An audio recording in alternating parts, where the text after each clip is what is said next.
Welcome to the Liberation Lab podcast, insights and interviews for the disruptive educator. I'm honored to have my sis on, but I'm going to let her introduce herself. So why don't you tell people who you are, what you do, and why you do it? Hey y'all. My name is Alexia Pendleton, also known as the dancer teacher. So a little bit about me is I'm a kindergarten teacher in Atlantic City, New Jersey. So that's what I do by the day. At Jersey in night, the building. Sorry. Jersey. I'm a wife, a mom of two boys, 4 and 11. So big gap there. And I also, when I'm not teaching, when I'm not mom and wife life, I am hip hop dancing. So I'm a choreographer, a dance instructor, as well as a fitness instructor. So doing lots of things. But yeah, that's a little bit about me. My sis also be speaking, so don't let her just shortchange herself right here. Not on this podcast. No, she does all the things. We're gonna make sure we put all the respect on her name. All the things. All the things. So listen. This season we have been talking about and centering two things: healing and humanity. Two things that I think have been deprived, systematically squelched, or taken out of the education system. When I think of joy in the classroom, uh, sis, you embody it in what you do and how you approach things. In so I want to start here. When we think about just your journey in education, um, the things you've had to learn, grow in, all those things, were you always like, was this always a priority for you? That this centering joy in the classroom.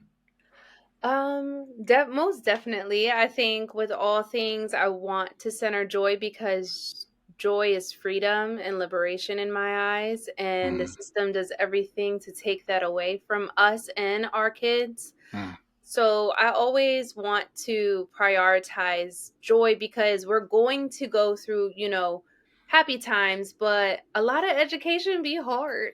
mm, It's such a hard mm, place. mhm. Hard mentally, physically, emotionally. And that's not just as educators, that's for our kids too.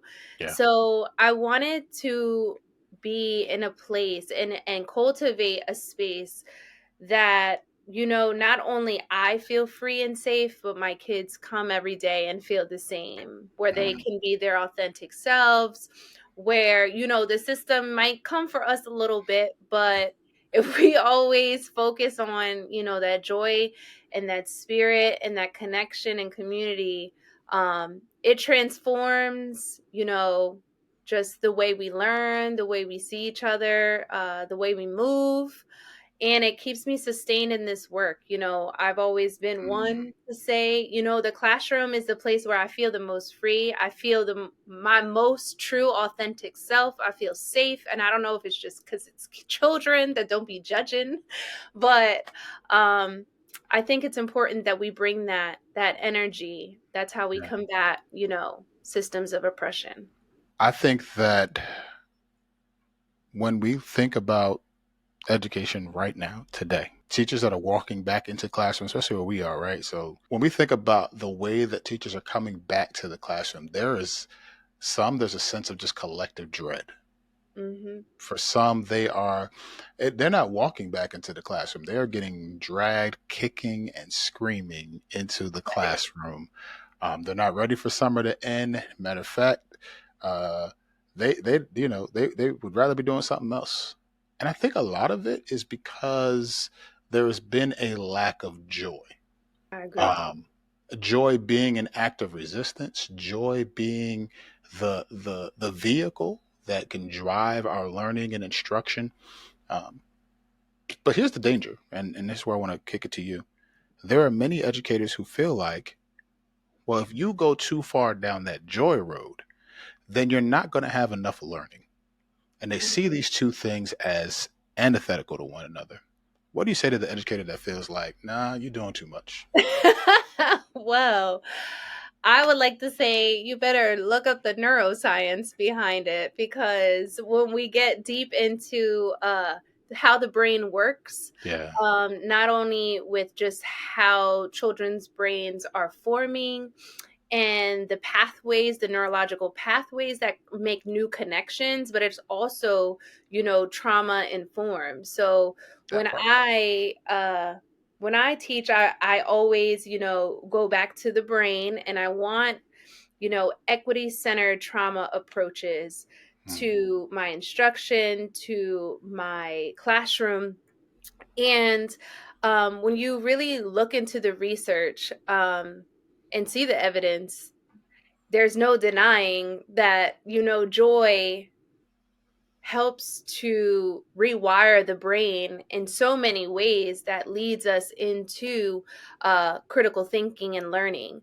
Oftentimes, especially with what the climate that we're living in now, not only are teachers' brains, operating in a space where it's just completely shut down. A lot of us are operating in that flight or fight response, and when we're operating in that, and that's the very bottom of our brain. So like if our Mm. brain is closed like this is like the brain stem, and then in order to get to the top of the brain where critical thinking happens, those things have to be operating effectively. Right. Right. So when they're not, our kids ain't gonna learn anyway. So it's so Right. crazy to me when people like say that, because that is going to lead to more engagement, to higher learning, because most times kids are not learning, they're just memorizing, boo boo. So like they That gonna part. forget, because like a lot of education is compliance, memorization, and just pushing through to get to the next, instead of really making sure our kids are engaged, are learning, and are able to be critical thinkers.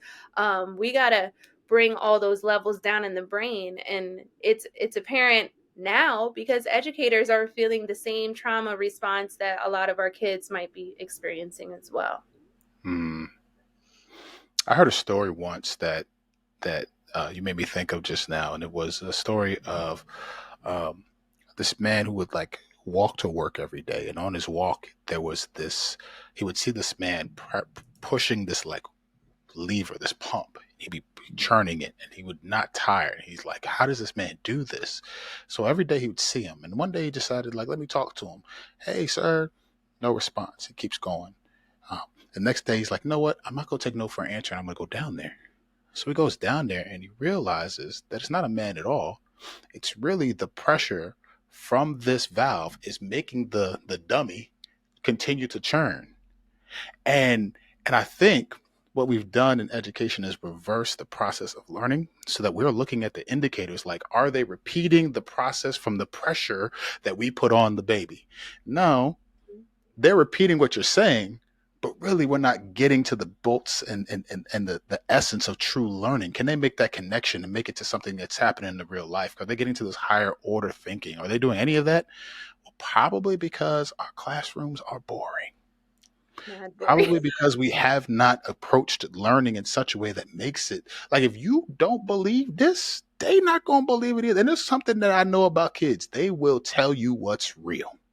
They will fish out what's fake from a mile away. And if you don't ever approach them with some type of authenticity, they will snuff it out and make sure you know about it. They will call you out in 2 seconds. Yeah, absolutely. Uh-huh. Absolutely. It's the funniest thing. I'll go in a classroom and I'll observe or whatever, and I'm like, hey, you always do this? No. She's doing this because you Yeah. do it. They'll Busted. let you know. Busted. They'll let you know. Um, so your journey as an educator, you've continued to center joy, but I'm sure that hasn't always looked the same. How would you describe that process of growth? For Mm. educators who might be listening, they hear us say things like joy and equity, but they want to know what that looks like, what it feels like, what it sounds like. So how can we bring it to a tangible way? What does that look like for you in the course of your career? So when I started out, that was probably I didn't start in a classroom. I started in an ESL position, and I always wanted my own classroom because sometimes, when you don't have it, you're boxed in, and I don't follow those box curriculums. So I found that I was like losing my mind, like combating, and not having my own core space to really show what I could do, Yeah. and what my students could do. Yeah. So when I got into the classroom, I was very thankful because that had always been a dream for me. Yeah. Um, and, I started with this mindset again that was going to center joy and love and light. But through the years, I've learned so much about myself, in Mm-hmm. the journey. And this year was probably by far the most growth that I've had as an educator. Mm. I've always, made it a point to make a goal for myself. And I noticed that mentally, again, with the pandemic and the changes, like I Yeah. was drained. My students were drained. And I've always like incorporated music, like incorporating music and movement are one of the top ways that the brain, again, can calm itself down to think clearly. So I've always incorporated that. But this year I've noticed that I made it a goal for to build student confidence. So Mm. how my goal was to inspire student confidence and student voice through my language, because oftentimes as adults we're using the language that has been, conditioned in Yeah. us Yeah. to say from early on. From most of us, our childhood, we weren't allowed to communicate. It No. was to stay in a child's place, you Mm. do as I say, I'll give you something to cry about. So we never learned healthy communication. Mm-hmm. And I was always, you know I record myself often. I'm very reflective in my practice because I do want to be better for me. And I noticed that it was a funny thing, but I asked my students to say, this was like 2 years ago, can you say something that Miss P always says all the time? Yeah. And it was hilarious, but it was negative. Mm. None of the kids recognize, like, and I know that they see, because I try to love in all different love languages and styles, but I noticed that the language was something that they're hearing and they're repeating. And although it was funny, like, bro, you be saying hella negative stuff. Like, and Yeah. it's Yeah. like conditioned. So this year I was like, all right, I'm gonna watch my language. I'm going to be intentional about how I speak and ensuring that it's in a healthy way. Yeah. And and to build student confidence and student voice. And the effects that I saw academically, socially, emotionally, on my students and it was hard for me. But just their growth and their belief in themselves and their love and their confidence and support for each other was Mm. just like, that was a big centering joy. Joy can be so many different things, but Yeah. that in itself, just to see the confidence in my kids this year, it was just like, yo, this is crazy. But then it was the self work for me. Well, what happened as a kid where you didn't have confidence? And Wow. so then I started like kind of spiraling mentally, in the beginning, and then I was like, yo, you gotta go to therapy. Like, I was going through some other things mentally, and then I was like, all right, I'm gonna start therapy. Yeah. And that was where my journey began. So like, my students inspired me to get Mm-hmm. help and to break down all those things from the past to get to the root of those issues that I've been having. So that was joy in itself for me. Yeah. And to see Yeah. in my kids this year. I think we forget how powerful it is. Like education, being a teacher, being a leader, but whatever facet you're in, it is one thing where you cannot separate your personal development from the profession. And how we grow or lack thereof will have a deep impact on how our students grow. I agree so wholeheartedly with what you shared. It probably going on about 4 or 5, 6 months now. I've also started therapy, trying to process childhood wounds that still show up today, and They be showing all of up. this. Yeah, yeah. I say often, for those that have listened and rocked with me for a while, they know, like, it's a story of adoption in my past, and being the unwanted child on the doorstep is like the thing that haunts me, to where I feel like I have to outperform, outdo, be excellent at all times so that I'll be wanted. And um, when you do that, you fail to see people for who they are and where they are. You write your own autobiography in every single thing that they do, and you personalize things that aren't personal. And Mhm. I see teachers do it all the time.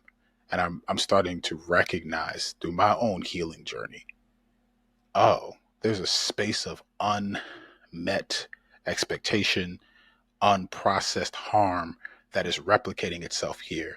And teachers who don't prioritize their healing, who don't understand those things, will tend to replicate it in the children that they teach.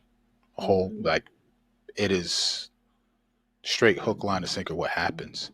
Um, which brings me to my question that I wanted to ask you is, in this process of healing and in this process of learning more about yourself, how has it made you, I'm going to use the word, a vessel better fit for joy? Like, how has your healing enabled your joy? Yeah. I think especially in the classroom, but outside of the classroom more Yeah, so. Um, I think I've been more free to, again, kind of similar to you and your, that's a trauma response that we have, where, it's the perfectionism. It's like yeah, trying to be that person for somebody that ain't even checking for you, like, and you tripping about this, and it's like yeah, all on us in our minds. yeah. So I think letting that go, trying my Mm, best to let that go and just feel and be present in the moments that matter. yeah, Also, within the education system, like, of course, when you're invested in this work and you're fighting the system, it can feel like an endless battle. So, but that's also putting the pressure of, well, what's this person going to say, and what's that person going to yeah, say, and what do I gotta. So, like, for me this year, it's been like, bro, you don't got, like, stop this mind hustle in your mind, like, you gotta chill, like, you gonna, again, your biggest flex is like your students and their families. Like, why are yeah, you worried about what this person's saying, and that, and like, it don't even matter. Like, your yeah. impact is far greater on the people that actually matter and support you than the people who go and try to come for you. Like, and I would, like, drive myself crazy. Mm, So that joy has been letting that go and just being who I am. And that has come with opportunity this year. That has come with, like, so much personal growth and yeah. just being better as an educator. So that's been my, how it's transferred into my life. As someone who obviously, I'm in the stands cheering uh, for all the things that you've been doing. I've been able to witness, and I wouldn't even put the two together till you just said it, but I've been able to see through your healing journey that you're not shrinking, Mhm. right? Like, you're stepping into all that you bring to the table with us with a certain level of confidence, right? And I think, well, what the beauty in that is, you are still the self-reflected teacher that is trying to make sure that they're bringing best practices, that they're really engaging with, how am I talking to kids, how am I engaging with them, how do they feel that I am, right? I'm not just going to look at what I think and play my own highlight reel in my mind. I'm going to actually embody a radical humility that says, nope, let me really evaluate this thing. And so I appreciate that you can model for us and for all those listening, that you can be self reflective and learn and grow, but also through your healing. I'm not going to shrink. I am all that. I do bring all of these things. And I think that's a beautiful thing to see. And I hope that those who will listen to this will engage around that same work, because perhaps the growth that we want to see as an educator is limited by the fact that we're not tackling the issues personally that prevent us from doing so. You know what I mean? Yeah, Yeah. absolutely. So you said something earlier about how our babies almost are like windows or mirrors, if you will. They help us really see ourselves. Like you asked them that question, you said, "Hey, what? Say something to Miss Baby saying," and they told you. They let me know a lot of Yeah. things. Um. My question to that is for educators who are listening. What did it take for you to step into that, right? Because I don't think sometimes we don't even listen to our babies, like we don't listen to them. Mhm. Two, we don't we don't take what they say as instructive, right? We think it's one way that they only learn from us. We go shout out to Paulo Freire, that banking model. They coming to us empty, and we make the deposits. So what allowed you to flip it and say, I'm going to learn from you, and I'm going to approach it differently? I always wanted to make sure, and I noticed like I had like student leadership in my class, but it wasn't to the effect or the magnitude that I thought it could be, especially because, they be kindergartners, they be doing a lot. It's a lot. It'd be a lot. But um, last year I implemented a DJ of the day. Mm, And the DJ of the day is like the person that does all the leadership. It's like they get to be the teacher for the day. yeah, And I implemented that, and I didn't know where it was gonna go. My theme is like hip hop. So like they get yeah, to like lead the songs, the music, they lead in the line, they lead in all the things. yeah. Um and I noticed like, yo, I could sit like they can do this. Like I don't gotta be like I Mm, feel like with education, like the system has always been the same. Like yeah, it's always the teacher. And I reflected on the fact that like it'd be like that for us. Like, oh, y'all want to control what we teach and how we teach it, what we read in. This you gotta be on this page on this time. And I've never been about following that script.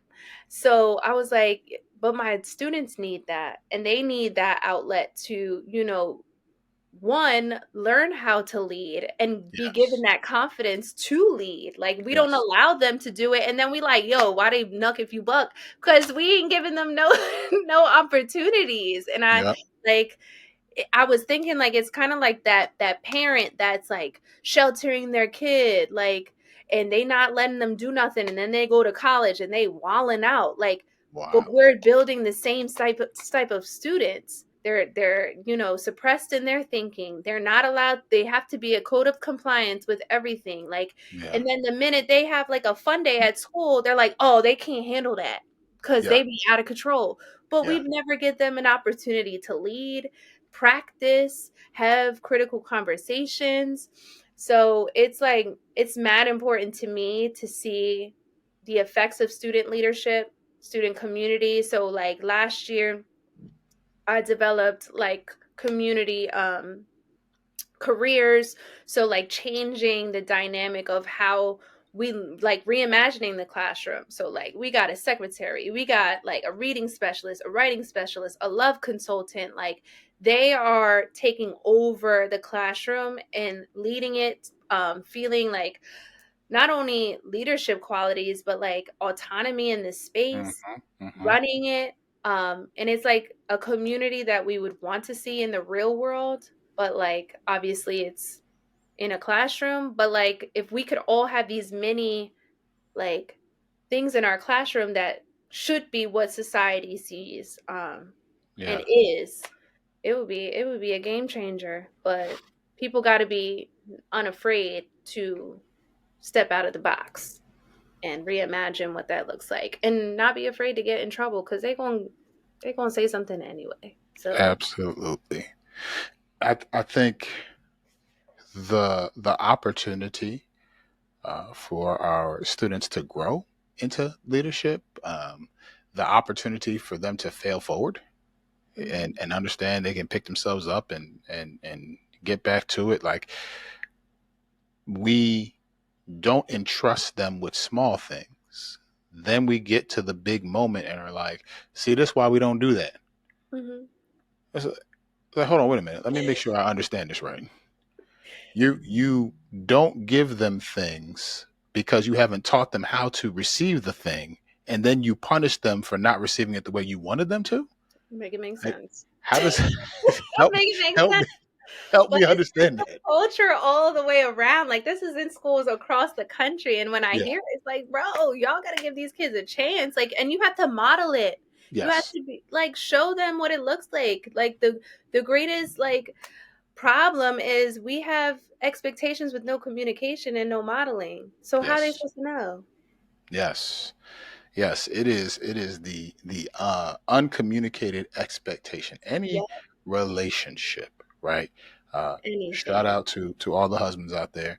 Facts. Uncommunicated expectations will be the The death of ultimate potential the death of the any death of the relationship. If marriage. Yeah. yeah, I if you just don't say saw it, a podcast on that, John, and I'm like, yo, that's deep. Like, how y'all supposed to know? I wanted you to pick up this the dishes and then be coming home all mad because I ain't tell mad, you, yo, can you just do salty. the dishes?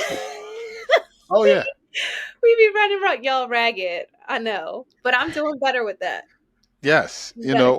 and better. Yes, listen, we all on the road. Uh, I've learned to create moments of invitation, right? And I want to relate it back to the classroom. To your point, if we were to invite people, right, to a cookout, right, at our house, and we were to say, you have your folks there, I have my folks here, we're inviting people out. We don't just invite them to our space without considering what they like, who they are, without answering the ancestral question, who all gonna be there? Mm-hmm. We consider all of those things, right? If we were to make, like, I think back to when I was um, planning the guest list for our wedding, me and Shayna, like, this person got to sit with this person. They can't sit with that person, Uh right? huh. Like if they're gonna have a good time, they're gonna sit with these people. These their people, right? Like you consider it and you make it into all the planning and the process for all of those things. And it's like we invite students to our classrooms, or at least you open the door. Whether or not you inviting them, that's another story. But you open your door every day and they come in, and there's no thought process, planning, no invitation for them to feel like, oh, you thought of me. Mm-hmm. You you really cared about me in this process. Even if I don't resonate with all the things, at least I know you thought of me. And then as a result, we wonder why there's no buy-in. We wonder why there's no they don't approach the learning moment the same way we'd like them to. But when we talk about joy, we're talking about putting them in an experience where now learning and education and the classroom don't become a place of harm anymore. It's a space of wholeness, of healing. When they recognize, oh, wait a minute, I'm actually laughing and learning here. Yeah. That moment is transformative for a child.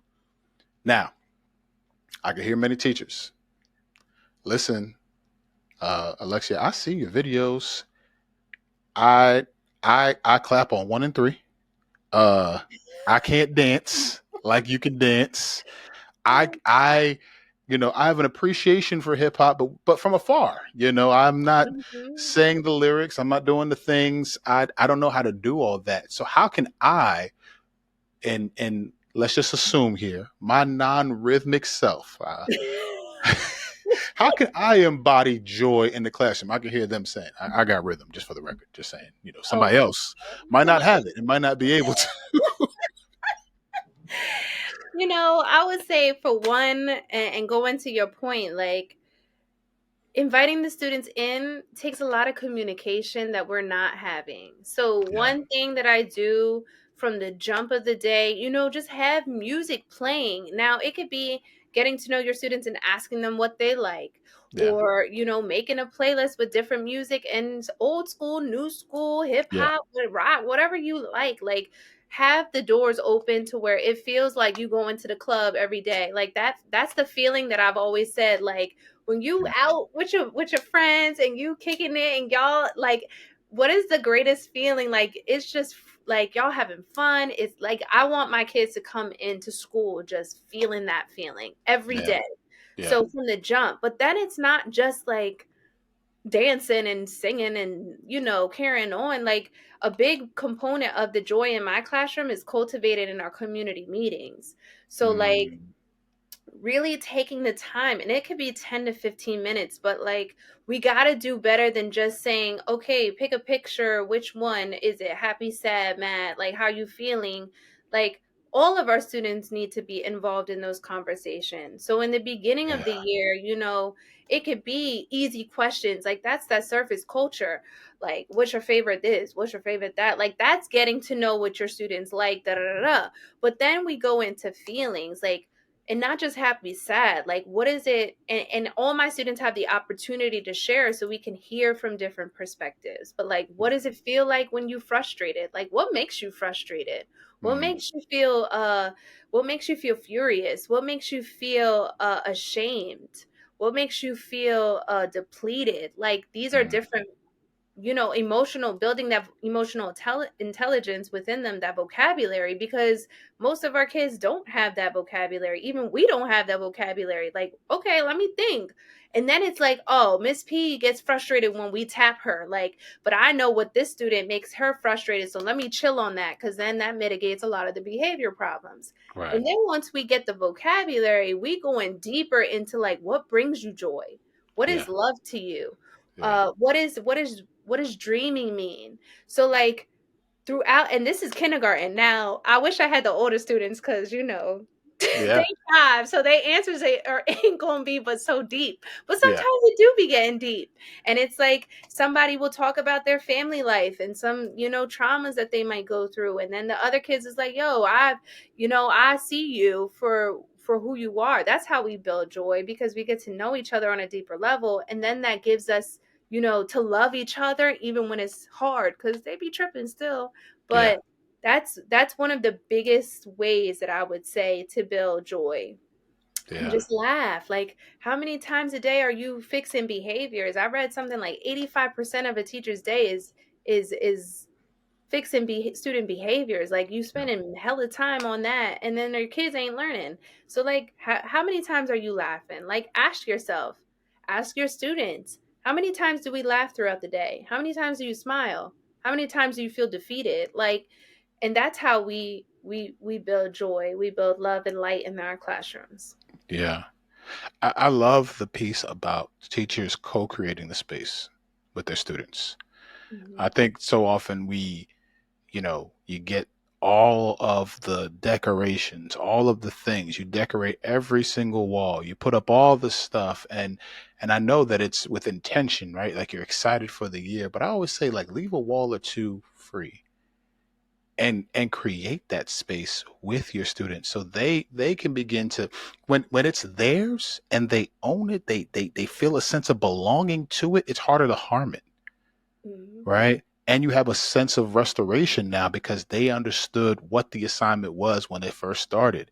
They took place and began to put their imprint on what the classroom space could mean and be and how it should how we should interact with one another. And so when you don't include them in that process, it is no wonder that they don't feel like, well, I'm not doing any of this because I wasn't thought of to begin with. Mhm. So I love that piece. Um, and so that authenticity leads to joy.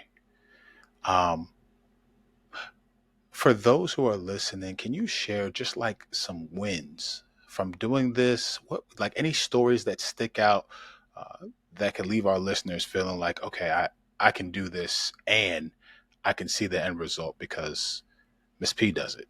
Yeah.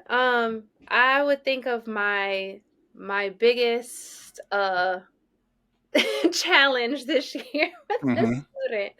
Um, and honey, she had some traumatic things at home. Hmm. Um, and different things that we was working through combating. So like, the beginning of the year, and I'm real 100, like it was hard, and that was challenging me to be patient. She would be the one that would be running around the classroom. If the attention wasn't on her, chaos would ensue, Mm. screaming, violence, all of that. And then after, we started building community within our circle, and then I modeled how to use like our chill spot in the class, like to see her throughout the year be able to self-regulate. Yeah. And then she was the one that anytime it was something fun, like we like, bruh, we know she about to she about to trip. And to see the kids, like normally the kids would be like, oh, come on, like now we getting in trouble because she the only one, because you know how teachers do. They be like, Yeah. all right, everybody lose recess over that Yeah. one kid. Yeah. But because of our conversations, because of the joy, like every morning it would be like the kids was, come on girl, they was dancing with her and supporting her. And like when she would go to the calm down spot, they would come and like it's a like hug her and embrace her and support her through it. Even one day, and it was probably like a huge pivotal moment, she was having a real rough time and at home, and mom texted me like, yo, um, she was just talking to me and she said, we need to take our breaths, calm our brains down so that we can have healthy communication. And she was telling this to her mom. Like, Yeah. and her mom was just like, yo, I'm so grateful. Like, I see the progress in her. Like, and just she was still like the again with this restorative approach, it's Right. not going to be Let them done know. like this. Is not this quick fix, like you get a sticker out the prize box, okay, that behavior corrects itself, and then 2 days later they doing the same thing. Like Right. this is over time. You're going to notice some like huge strides from the kids. So like by the end of the year, like, and for me to like not put up that like resentment, like it was just a big win in my eyes to see like in the confidence building and her ability to say, you know what, like we was in summer school and I wasn't even teaching her, and she Yeah. was like, I saw her once, she was getting frustrated because she wasn't getting something, and I saw her on stage, like she took her breaths and then she was like, Miss P, I'm gonna believe in myself, I could do it. Like just to hear that language and to see that, and then to ask the other teacher, and like she was like, yo, she's able to like calm her body down, like she recognizes when she's losing control. Like that was like, okay, we doing it, we Yeah. this is what it's all about. So that was like my biggest like let's Yeah. go moment. Yeah. I think, for educators listening, um, we have to remove the mindset that, you know, our behavior systems with kids is like hitting the lottery, right? It's low investment, but we expect the biggest rewards at the end of it. It's not like hitting the lottery. No, it's like long-term investing. It's like putting money into a long-term investment when you know you're not going to see it today, tomorrow, or even possibly over the next 6, 7, 8 months. You're probably not going to see it. But if you continue to be principled and disciplined about it, if you continue to believe and arrive with authenticity and joy, then just like we don't see the child growing physically in front of us, we'll begin to see the growth and development of that child because we provided space for that over a course of time, because we believe in the child, not some system of correction and compliance. We believe in that child's capacity to grow and to change and to develop. And I think it baffles me that we don't do that, because we were once children doing foolish things, and we had to learn and grow and develop. And some of us still got some growing to do, more than others, but we're all on the process, right? Um, and so I appreciate that insight. As we round out our time, I want to do two things. First, obviously, since I love, and support all that you do. I think you're brilliant, and I love what you mean for just and for education in general, for all those who will listen to you. And I'm excited for even what this next year is going to mean for you. Just know in my corner, I am cheering and supporting wholeheartedly. So I want to say that to you publicly. In addition, man, I want to ask for folks who are now just getting in touch with you, may not have seen are connected with your brilliance, how can folks get in touch with you? And how can folks support you? Oh yeah, y'all can follow me on all platforms at the Dancer Teacher. And just continue to spread joy and light and love. That's the biggest change, and then build community. So, yeah, just support me through that, and just continuing on your purpose and your passion. And I feel likewise about you, Bobby. So proud of you. So proud of your growth and your new journey as a VP. I know it's not an easy one. I could never do it. So I give you all the power. Cause, honey, nope, absolutely not. Absolutely. Nah, you don't want to come on over? Oh no, no, no! I will stay with the children. You got that, and I know you're doing an amazing job. I know that those teachers are so blessed to have you. So I big appreciate you, things, sis. big things this year. Big things going.